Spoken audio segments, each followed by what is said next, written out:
Acompanhe agora o programa Livre Pensamento.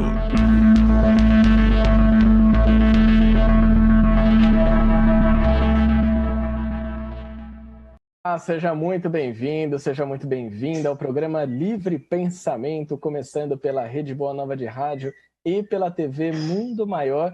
Eu sou o Júlio Sena e hoje estamos novamente com Paulo Henrique de Figueiredo e Lucas Sampaio para trazer mais assunto, mais pautas, um papo bem interessante sobre as adulterações do livro Céu e Inferno e também o lançamento em breve, dia 29 de outubro, quinta-feira, do novo livro de Paulo Henrique de Figueiredo e Lucas Sampaio, Nem Céu, Nem Inferno, As Leis da Alma segundo o Espiritismo.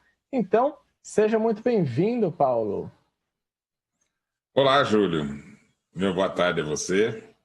E eu acho que você já deu as notícias todas, né? Nós podemos Fim do agora... programa, né? Enfim, encerrar o programa. Já deu spoiler. É muito bom estar aqui todas as nossas segundas-feiras aqui, conversando, instigando o nosso público, né? E essa semana eu vi uma música do Tom Zé, que ele dizia assim: eu te ensino para te confundir e eu te confundo para te esclarecer. Olha só, já começou filosofando, Paulo, hoje. Está inspirado. Seja bem-vindo, Lucas, ao programa Livre Pensamento. Obrigado, Júlio. Mais uma vez, uma satisfação estar aqui com vocês. Agora temos, então, aí o anúncio oficial, né? O Céu e o Inferno foi adulterado. As pessoas já vinham comentando aí durante a semana, depois do nosso programa. E, antes de tudo, para tranquilizar as pessoas, é preciso esclarecer, né? Como faria Tom Zé, que as outras obras da codificação não foram adulteradas, né? Isso fez parte da nossa pesquisa também. A gente foi tentar descobrir e confirmou através dos documentos oficiais quais foram as últimas edições das obras de Allan Kardec, as edições definitivas. Então, o Livro dos Espíritos, o Livro dos Médiuns, o Evangelho segundo o Espiritismo, o que é o Espiritismo, essas obras não sofreram adulterações. Então, eu acho que isso, né, ajuda a tranquilizar as pessoas que podem estar apreensivas com relação a esse assunto. Sem dúvida, Lucas. Importantíssimo você ter trazido isso já, porque agora, daqui para frente, muitas dúvidas vão surgir. As pessoas realmente vão começar a buscar mais informações e aqui no programa Livre Pensamento você vai encontrar todas as informações sobre as adulterações, também sobre o livro Nem Céu Nem Inferno, mas principalmente no dia 29 de outubro, às 7 horas da noite, é que você vai ter a oportunidade de conhecer a fundo toda a história por trás dessa obra. Então, se você quiser participar com a gente pelo Facebook, é muito fácil, só deixar seu comentário. Muitas pessoas já estão aqui conosco, muitas. Juliana Ramos Hilbert, Helene Cardoso, Elzira Vanusa, Marisa Lavorini, Carmen Piscirilo, Célia Mello, Genesi Oliveira, Aide Sobrinho e muita gente mandando aqui o seu boa tarde, o seu carinho. Se você quiser participar pelo WhatsApp, o número é 11 99643 3827. 11 99643 3827. Você pode interagir aqui com o programa Livre Pensamento. Vamos trazer então à tona o papo de hoje. Nós vamos falar sobre o contexto dessas adulterações do livro O Céu e o Inferno, a questão moral que está no texto de Kardec, a diferença de teorias que existe dessas duas obras, né? A obra adulterada, a obra original, mas antes acho que é importante que a gente fale um pouco, queria ouvir um pouco do Paulo, depois do Lucas também. Qual que foi esse contexto da pesquisa que encontrou essas informações, Paulo? Olha, Júlio, o contexto está em algo, eu diria até um pouco premonitório, que foi a visão que tivemos quando estávamos anunciando, e você estava lá presente, o livro Autonomia, e dizíamos que era apenas a ponta do iceberg, pelas várias linhas de pesquisas com as quais estávamos lidando naquela época, né? E hoje se concretiza. Eu acho que nós temos aí 3 notícias importantes. O céu e o inferno foi adulterado. A segunda notícia, todo o contexto do que é original em Kardec está bem estabelecido pela pesquisa, né? Os 3 primeiros livros estão mantidos, os 2 últimos livros foram adulterados, né? E não teremos mais novidades a respeito disso. O terceiro item de fundamental importância é que a adulteração do céu e inferno, ela está num contexto muito mais complexo do que ocorreu com a Gênese. Em O Céu e o Inferno, as questões doutrinárias são relevantes. A teoria apresentada por Kardec em sua primeira obra é a mais completa, né, definição da autonomia moral enquanto lei de Deus, enquanto lei do universo. De tal forma que a tese de Kardec não vamos fugir dos dogmas, que são criações dos homens e que levam ao entendimento equivocado do que é viver aqui no mundo e do que vivenciaremos após a morte. E a obra original de Kardec, que agora estamos resgatando e nunca foi lida pelos espíritas, ou seja, nós vamos ter um acesso agora à obra original, né? E no nosso livro a gente oferece os trechos fundamentais de recuperação. O que Kardec fez em Um Céu e Inferno? Ele definiu ampla e profundamente a autonomia moral como sendo a proposta espírita, com palavras que não conhecíamos, né? E a adulteração, por sua vez, ela coloca todos os dogmas equivocados que acabaram causando o desvio que o espiritismo vivenciou da sua proposta original. Então, o exercício de estudar o texto original de Kardec e comparar com o texto equivocado faz ressaltar aos olhos, para qualquer um que aprecie o conteúdo, primeiro, que Kardec tinha plena consciência de onde ele havia chegado com o livro Céu e Inferno, de tal forma que esse texto ilumina as obras anteriores e abre caminho para a Gênese, no contexto também do conteúdo original. E a outra questão a adulteração entrega os seus propósitos. Então, agora, com a comparação dos textos alterados, que incluem palavras que Kardec nunca escreveu e mudam 100% o contexto do que foi apresentado por Kardec no livro Céu e Inferno, obviamente, claramente, a implantação da proposta heterônoma. Aí, o contexto é o seguinte: a heteronomia, a visão dogmática dos castigos divinos, né, da vida como sendo castigo, a obediência e a submissão, o que a gente deveria fazer para lidar com o mundo e com Deus, essa visão ninguém precisa aprender. Ela já está presente em todas as religiões. Qualquer um que tenha vivenciado esse pensamento dogmático em outras vidas ou nessa, não vai ver diferença. Então, faz com que a obra de Kardec e esse livro passem em branco, não acrescentem. E pode causar muita apreensão em quem já está estudando a visão da autonomia. Agora, o resgate do conteúdo original dá uma lógica. A gente entende Kardec, a gente começa a perceber a conclusão do seu trabalho, né? Para onde ele apontou, né? E temos também que levar em conta, Júlio, que depois de que ele publicou O Céu e o Inferno, na mente dele, ele tinha consciência que tinha apresentado a sua teoria. Kardec sempre falou, o mais importante no Espiritismo são suas consequências morais. E as consequências morais nesse livro, inclusive nos trechos que foram retirados, ele vai dizer, é um contraste entre o que os Espíritos apresentam, que está fundamentado em leis, e a visão dogmática que é antiga, que será superada, porque foi criada pelos homens. Então, é um novo Kardec, Júlio. A retomada dos textos originais é um novo Kardec. É claro que o livro O Céu e o Inferno, né, também vai cumprir o dever, né, de apresentar o resultado das pesquisas, demonstrando, né, e isso precisará de uma leitura, né, de quem estiver interessado, todos os documentos, provas, registros que confirmam a adulteração.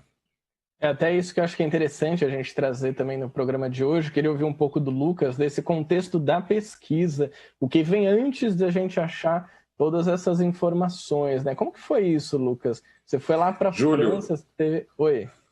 Eu vou dar só uma introdução que o Lucas vai falar agora. Esse livro não teria sido possível sem o contexto da coautoria.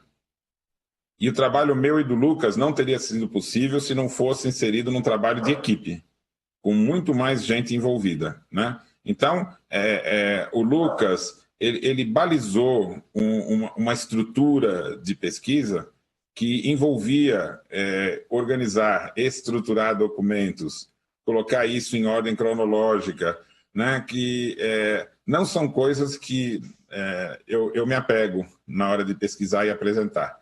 E isso é de fundamental importância para este livro. Então, a coautoria, ela estabelece com grande clareza o papel dos dois. Apesar de que, como foi escrito literalmente a quatro mãos, é muito difícil distinguir onde está um, onde está outro, né? Apesar de a gente ter estabelecido, aqui é um falando, aqui é outro. Mas a intervenção mútua ocorreu em toda a obra. Boa, bacana ter também esse contexto, né, de como que foi a produção do livro. Conta pra gente, Lucas, então, como que foi esse contexto de pesquisa do livro e dessas informações, dos documentos que levam até a criação, a produção do livro Nem Céu nem Inferno? Olha, Júlio, além do conteúdo da obra, a forma da produção, da pesquisa, da escrita, todo o trabalho que levou à obra foi esse trabalho coletivo, e isso é um dos aspectos, digamos assim, da moral autônoma colocada na prática. Então, isso foi uma parte muito interessante, muito aprendizado de lado a lado, né? Porque nós não tivemos só o apoio um do outro, mas de todas as pessoas que nos auxiliaram de uma ou de outra forma, né? Tivemos muito apoio dos espíritos amigos também. Houve muitos colaboradores, desde a FEAL e a editora FEAL, os companheiros do CEDO, a gente vai falar aqui da tradução também da obra O Céu e o Inferno original, que foi feita já por Emanuel Dutra para o português. A edição original vai ser publicada nos próximos meses para todos que quiserem adquirir, mas houve a participação realmente de muitas pessoas. As nossas páginas de agradecimentos no livro estão extensas. Mas eu queria hoje fazer um agradecimento especial a Simone Privato, porque ela nos deu orientações iniciais e cedeu documentos também que foram muito importantes, foram indispensáveis até, assim como Charles Kemp também nos cedeu muitos documentos. A gente pôde, portanto, ir aos arquivos nacionais, à Biblioteca Nacional da França, né, conhecer e estudar centenas de manuscritos, né, transcrever esses manuscritos, traduzir, né, fazer interpretação, montar um grande quebra-cabeça para compreender os fatos, para compreender os bastidores, as dificuldades do casal Rivai e Amélie, os problemas de saúde gravíssimos que Kardec teve, as tramas que eles sofreram, os apoios, o grande apoio dos espíritos, que isso foi realmente impressionante, como de toda parte ele recebia comunicações, dando orientações, sugestões, e ele sempre em permanente contato com os bons espíritos. Isso foi fundamental e eles estão presentes também em toda a obra. E nós, nossa parte como escritores também, né? Então, esses fatos, esses bastidores, né? E esses fatos que foram revelados no curso da nossa pesquisa terminaram culminando na adulteração das obras de Kardec. E principalmente, como Paulo falou aí, na doutrina moral, que é o coração do Espiritismo, que é a parte mais importante, né? A gente gosta muito de fazer pesquisa com relação aos fatos, com relação aos documentos, às curiosidades, mas o grande objetivo realmente de nossa pesquisa é a parte doutrinária, né? É a parte filosófica, é a parte científica, é a parte moral. Então, é por essas consequências morais que a gente está aqui hoje para poder aprofundar o assunto, né? A gente fez essa pesquisa, então, diante da posse de todos esses documentos, através da tecnologia disponível, que foi fundamental também. A gente trabalhou por meio de uma edição compartilhada de texto, a gente fez incontáveis lives e trocou muitas ideias e outros instrumentos tecnológicos que estão disponíveis também, né? Isso permitiu que a pesquisa fosse feita, de certa forma, até de uma maneira rápida, né, diante da quantidade de material que se apresentou para nós. Então, eu acho que, no final das contas, o que importa aí, que vai ficar para quem lê a obra, vai ser a questão moral, né? É sobre ela que nós fazemos um estudo, sobre ela que nós procuramos compreender como Kardec analisou as comunicações dos espíritos para chegar às leis da alma, né, segundo a justiça divina, digamos assim, e de acordo com os fatos, né? É através da análise das comunicações que Kardec inaugura uma metafísica experimental juntamente com os espíritos. E é isso que salta aos olhos quando a gente lê a obra original.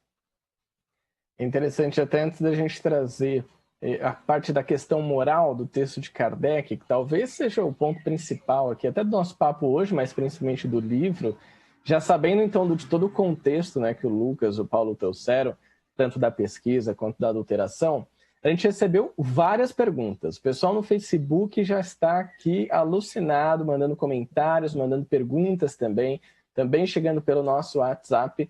Então eu vou ler aqui algumas delas, porque elas são interessantes sobre esse trabalho que está sendo feito, né? A primeira mensagem é do Marcos, de Suzano, São Paulo, veio pelo WhatsApp, e ele disse o seguinte: esse programa é uma bênção em nossas vidas. Todos os espíritas deveriam ouvir vocês. Livro já comprado, o Marcos já garantiu dele. Se você ainda não garantiu na pré-venda, lembrando que a pré-venda do livro já está rolando desde o dia 19 e vai garantir que você receba o livro autografado em casa. É só entrar no mundomaior.com.br. mundomaior.com.br, você vai ter acesso à pré-venda do livro Nem Céu Nem Inferno. E ele continua: gratidão por todas as revelações que vocês têm nos trazido. Paulo, ainda quero você palestrando no Centro Antônio dos Santos Ferro, em Suzano. Muita luz para vocês, meninos. Aqui também com a gente o Alamir, de Campos dos Goitacazes, e ele pergunta algo que o Paulo acho que até já comentou, né? Ele pergunta se o livro Obras Póstumas foi adulterado também, pois foi publicado após a morte de Allan Kardec.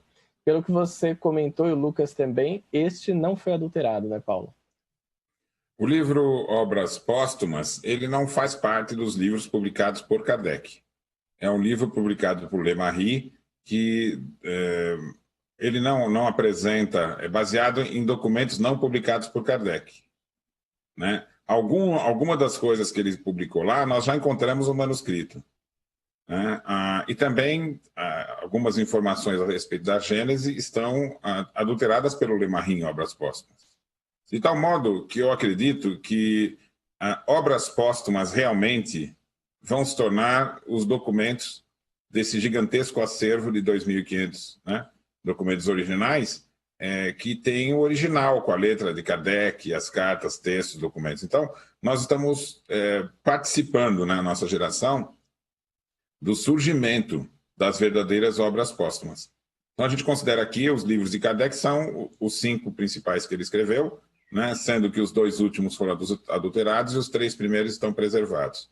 E volto a repetir, a adulteração do Céu e Inferno, ela é de gigantescas proporções, porque ela vai a recuperação do conteúdo original, que partes importantes a gente já apresenta no livro Nem Céu e Inferno para ser estudado, né?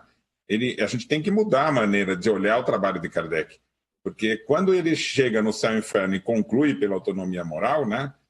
Imagina, isso foi uma linha de trabalho, né? Então a gente tem que repensar, reestudar o texto, compreender, então, agora, em definitivo, a autonomia é a conclusão do trabalho de Kardec e repensar tudo o que se fez, o que a gente imaginou a respeito da moral espírita. Perfeito. O Lucas estava comentando também, foi até uma pergunta aqui da Elaine Cardoso. Haverá também um lançamento da versão original do livro Céu e Inferno, assim como foi feito com o livro A Gênese? Você comentou que dentro de alguns meses, né, Lucas? Exatamente. Esse é o trabalho de Emanuel Dutra, né, um novo amigo que nós, né, tivemos agora. Ele mora nos Estados Unidos, uma pessoa formidável, que faz um trabalho muito interessante, um trabalho desinteressado. E ele traduziu, ele tem uma editora e patrocinou a tradução das obras de Kardec para o chinês, e a edição de O Livro dos Espíritos para o inglês, a tradução para o inglês, ela é realmente formidável e é elogiada pelos próprios americanos. Então, ele faz um trabalho assim minucioso e a leitura flui de uma maneira muito agradável. Então, essa obra já está na parte editorial e, em breve, eu acho que nós poderemos anunciar aqui no Livre Pensamento. Maravilha, com certeza vamos anunciar por aqui. Chegou uma pergunta, eu vou juntar duas em uma, passar para você, Paulo, que é a seguinte, é do Márcio Conte, ele é de Sorocaba. Paulo, por quê, por quem, qual o motivo que foi permitido que a Gênese tenha sido adulterada e escondida sua original? Sigo suas obras e isso me deixou curioso. Vou juntar a pergunta do Márcio com a pergunta do Cláudio Júnior lá pelo Facebook. É possível saber se foram os mesmos os autores dos desvios na Gênese e no Céu e Inferno? Veja, Júlio, quem adulterou não deixou para o futuro a autoria, né? Ele diz, fui eu, e eu fiz assim, assim, assim. Agora, nós temos todos os indícios, né, de como e por que isso deve ter ocorrido. O contexto dessa obra, Nem Céu nem Inferno, é oferecer todos os raciocínios, toda a linha de acontecimentos, o contexto histórico, né, de quando Kardec escreveu e o que ocorreu antes, durante e depois, né, de tal forma que vai ser possível que o leitor tire conclusões bem claras a respeito disso, né? Mas o livro trata de duas questões muito importantes. Explicar como isso se deu, e não dá para a gente dizer num programa isso. Por isso que o veículo é o livro. O livro tem lá documentos, a pessoa pode ler com calma, reler, e essa convicção vai ter que ser obtida pelo estudo do livro no seu contexto geral. É uma pesquisa extensa. Agora, o segundo ponto, que também oferecemos no livro, é estudar item a item, né? Qual era a proposta original de Kardec, o contexto, porque são textos, Júlio, que deveriam ter sido estudados durante muitos anos. E, em verdade, a divulgação foi feita em cima do texto equivocado.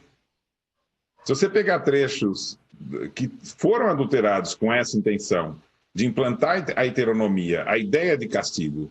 Então, olha que interessante, Júlio. Nos últimos...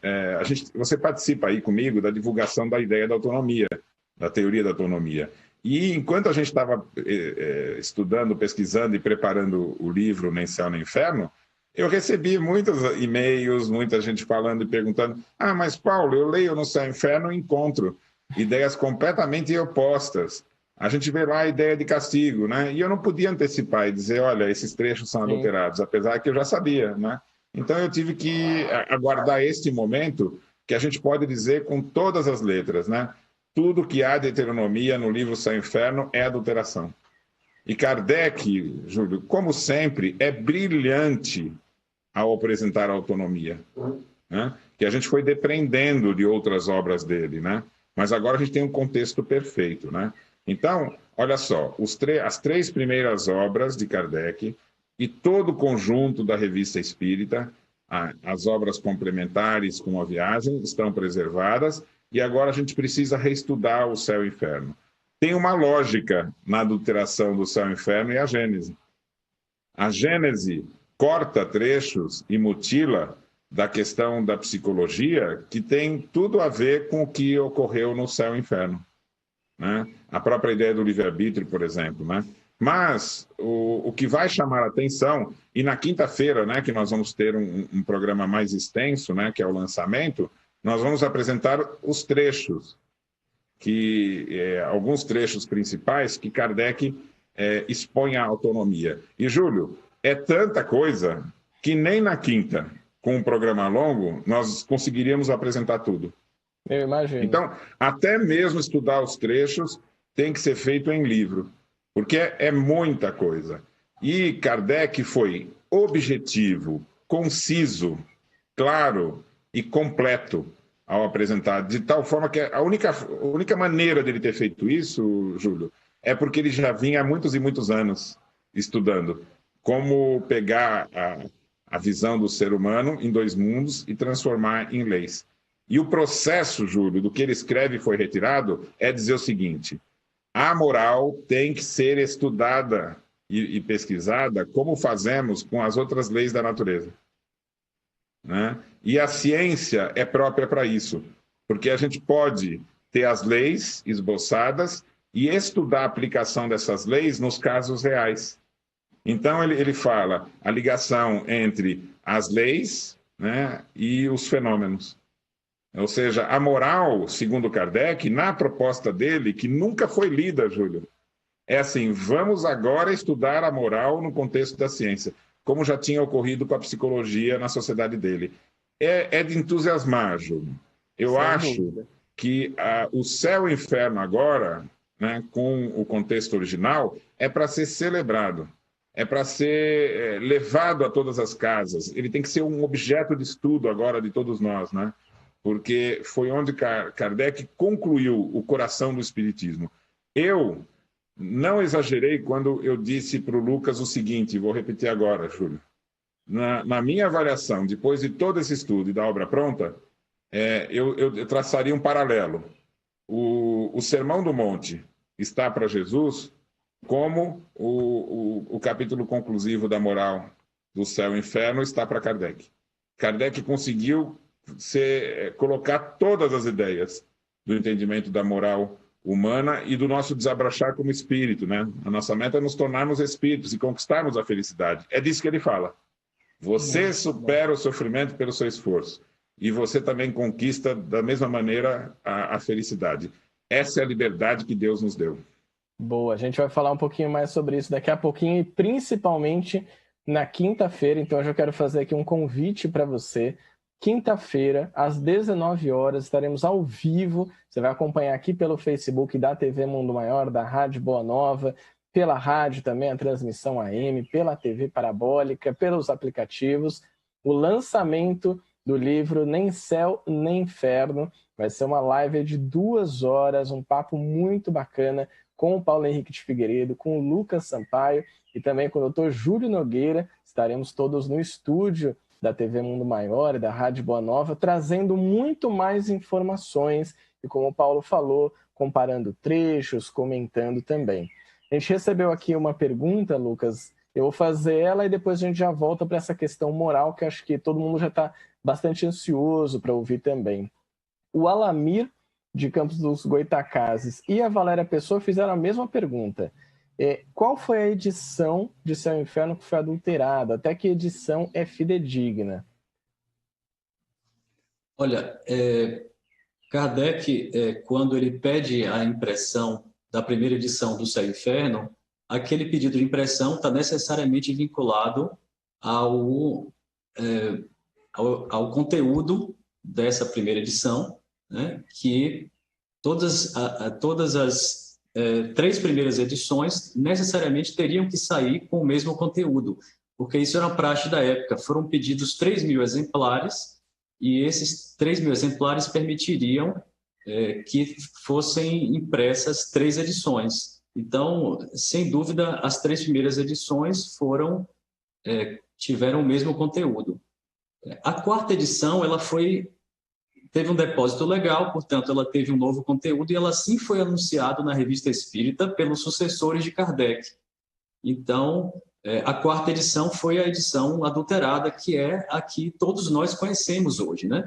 Inclusive, o movimento espírita terminou sendo uma grande vítima de tudo isso, porque durante 1 século e meio, esse foi o conteúdo pretensamente ou falsamente doutrinário que nós todos tivemos acesso.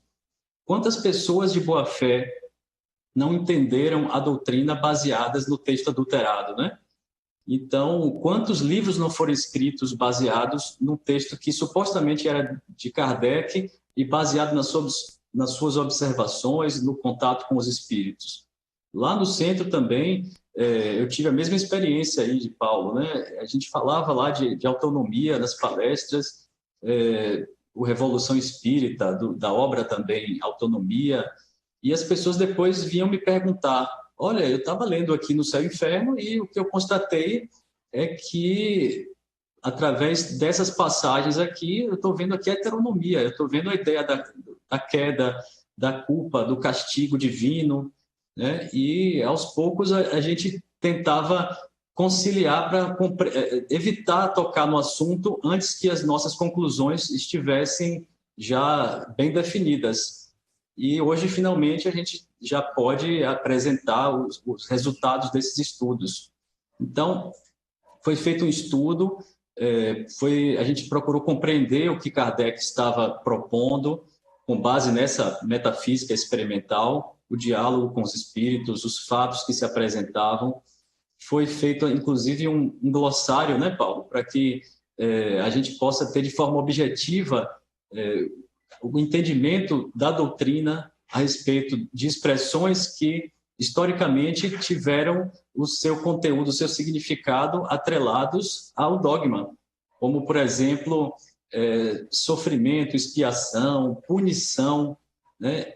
Há uma série de expressões que foram compreendidas pelos espíritas, eu diria até pelo brasileiro de um modo geral, de uma forma baseada quase que exclusivamente nos dogmas. Então, o Kardec ele entra com uma perspectiva toda nova, né, para definir inicialmente a moral da liberdade e da responsabilidade, que é a moral autônoma, e ele diz assim: os espíritos trazem em si mesmos os elementos de sua felicidade ou infelicidade futura, né? E com isso a gente sai daquele controle que Deus faz supostamente sobre a vida das pessoas, né? E com a ideia de que ele nos pune e que através dessa punição nós retornaríamos a ser submissos a Deus, né? Ele vai nesse trabalho ressignificar e diferenciar o que é sofrimento e o que é expiação, né?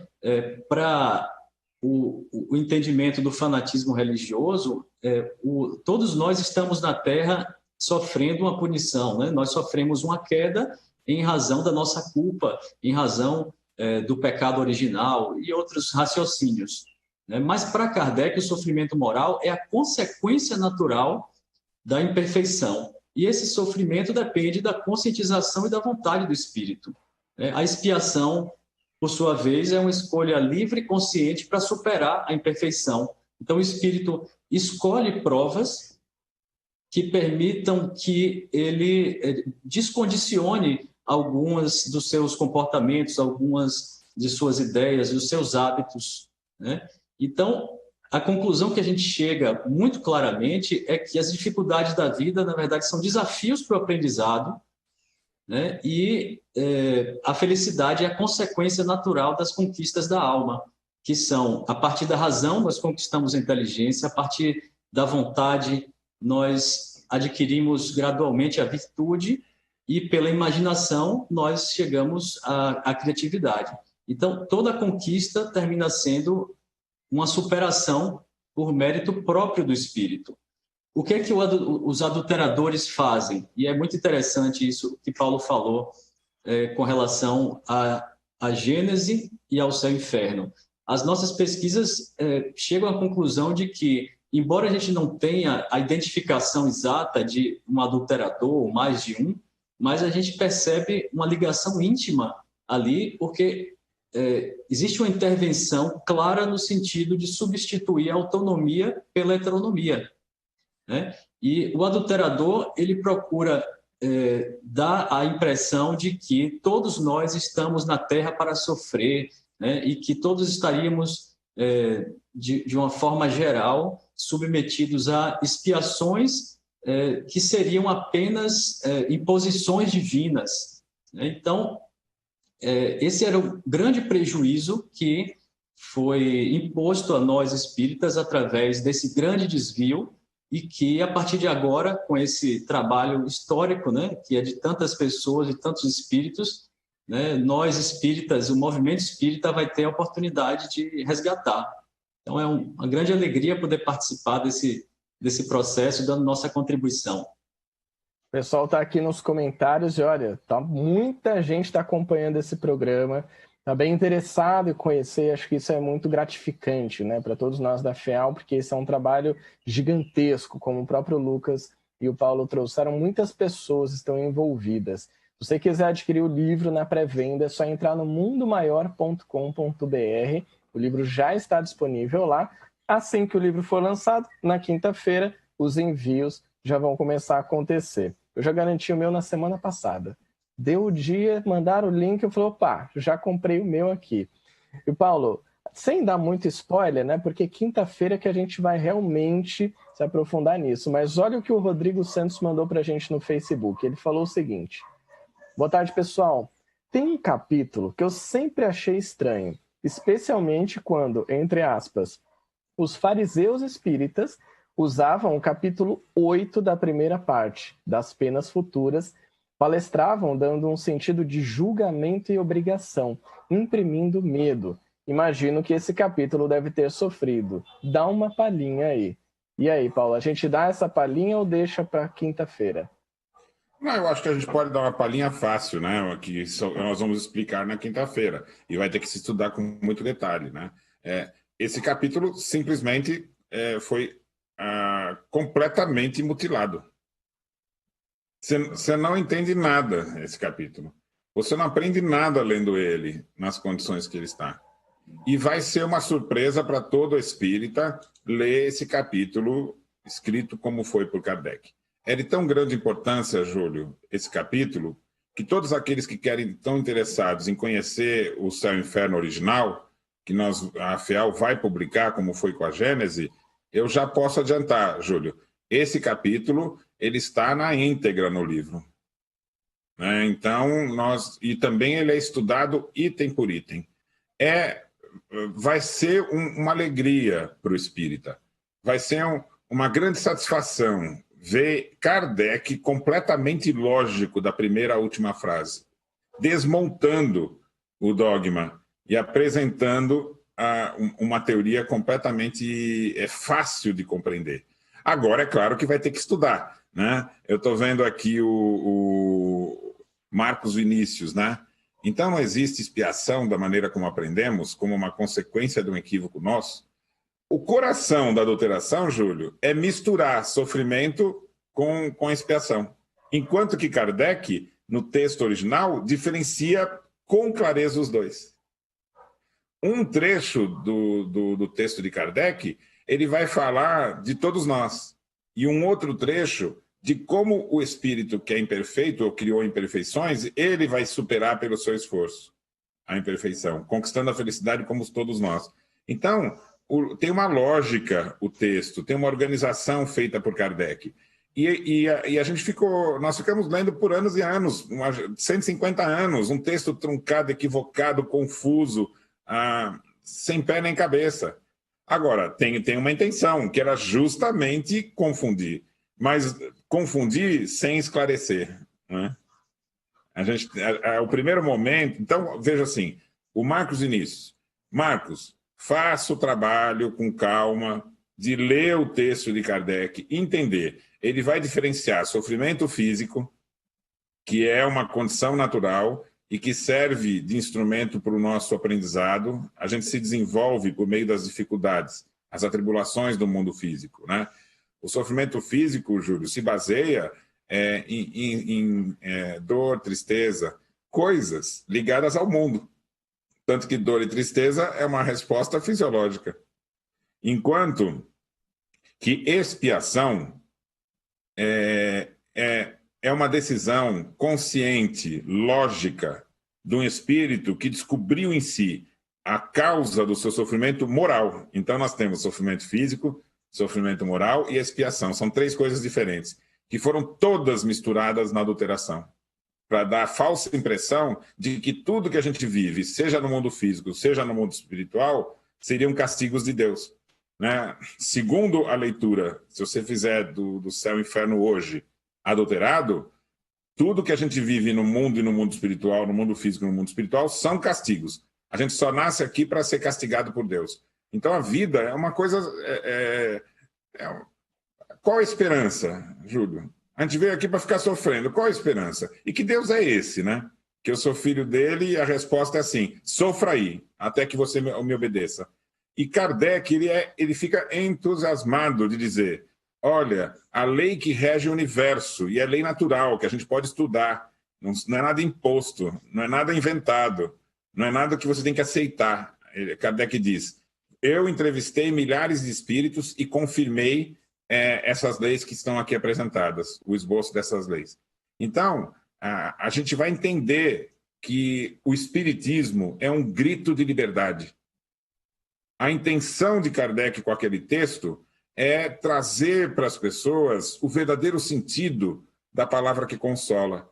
É você olhar para si mesmo e falar assim: eu posso construir minha felicidade. É a única forma de eu construir a felicidade. São as minhas escolhas. E aí Kardec vai dizer: quando e onde isso pode ser feito? Em que momento da vida e com quais recursos eu posso construir minha felicidade? A resposta de Kardec: sempre, todo mundo, no lugar onde está. Então, é uma mudança de postura. Você olhar para a vida com novos propósitos. E é isso que Kardec vai propor. Eu fico entusiasmado, Júlio, porque esta obra, Nem Céu nem Inferno, conclui a pesquisa que começou. Eu comecei com dúvidas. O que Kardec quer dizer para a gente? E essa dúvida, elas foram sendo sanadas com muito trabalho, né? E no livro Autonomia, a gente fica com uma grande esperança, né? Nossa, estamos perto de encontrar uma resposta, né? E o Nem Céu é a resposta. Olha só, e todo esse entusiasmo, Paulo, Lucas, passa para todos nós que estamos acompanhando isso aqui, nesse momento da transição do planeta, nesse momento de grandes transformações, e também o pessoal do Facebook, está todo mundo aqui entusiasmado, a Charline Fante, um grande abraço, Charline, querida, ela mandou aqui: já adquiri o meu no mesmo dia da live, estou impressionada com a extensão das adulterações e certamente vou mergulhar nesse estudo junto com o nosso grupo. Essa associação de castigo com o sofrimento está arraigada no movimento espírita e vai demandar muito estudo e disseminação dessa descoberta. Obrigada pelo trabalho enorme que vocês realizaram. E aqui também a Elaine Cardoso falou: Kardec e Amélie na quinta celebrarão no plano espiritual esse resgate. Gratidão, Paulo Henrique e Lucas Sampaio. Pessoal aqui gostando bastante, todo mundo já se preparando para quinta-feira, dia 29 de outubro, às 19 horas. Já marca aí na sua agenda, já deixa reservado, pega uma pipoquinha, um refrigerante, um suquinho, uma água, acompanha com a gente o lançamento do livro Nem Céu nem Inferno, As Leis da Alma segundo o Espiritismo. Se você ainda não adquiriu o seu na pré-venda, mundomaior.com.br. Já chegamos ao fim do programa, deixamos aqui mais... Júlio, pode falar, Paulo. A quem está nos acompanhando, vá lá, compre na pré-venda por vários motivos. Primeiro, o livro está mais barato na pré-venda, né? Segundo, nós vamos oferecer o livro com os autógrafos meu e do Lucas. Esse é o motivo menos importante.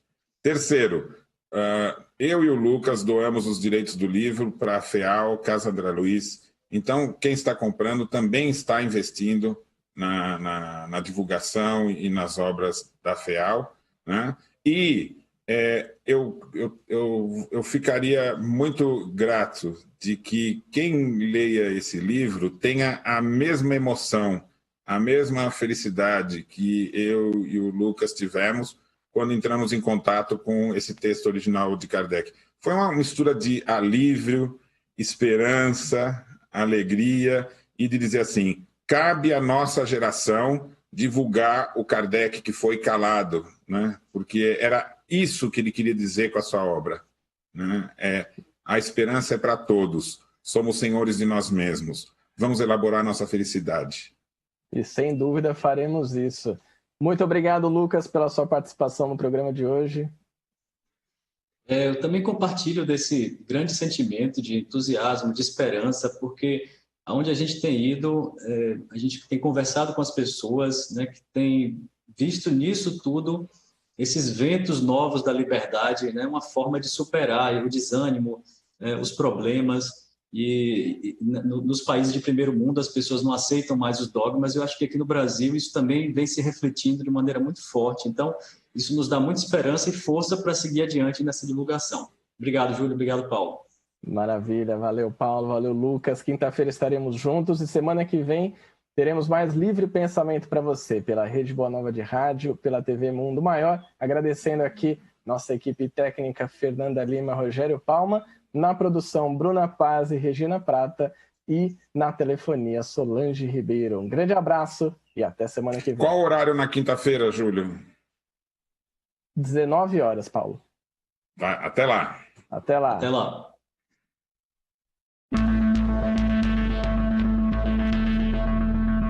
Você acompanhou o programa Livre Pensamento.